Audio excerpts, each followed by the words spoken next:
پاکستان میں جو موجودہ حالات ہمیں دکھائی دے رہے ہیں ان میں بدنصیبی حوصلہ رکھنے والے باشعور بالغ نظر سیاستدانوں کے فقدان کی بدنصیبی ہے. لیکن جہاں تک انسانی کوشش کا تعلق ہے ہمارا فرض ہے کہ ہم ان لوگوں کو تنبیہ کرتے چلے جائیں اور ان کو خبردار کریں اور ان کو ہوشیار کریں، ان کو سمجھائیں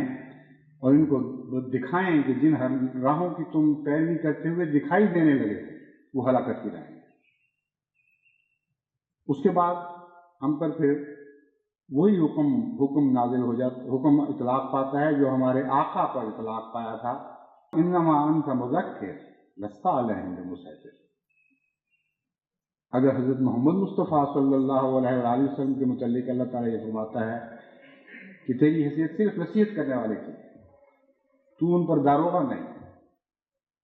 تو ہم حضرت اقدس محمد مصطفیٰ صلی اللہ علیہ وآلہ وسلم کی خاک پاک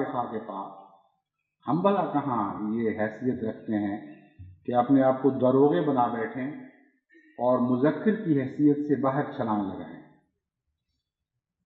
لیکن مذکر کی حیثیت بھی بڑی مشکل حیثیت ہے، داروغے سے زیادہ مشکل حیثیت ہے.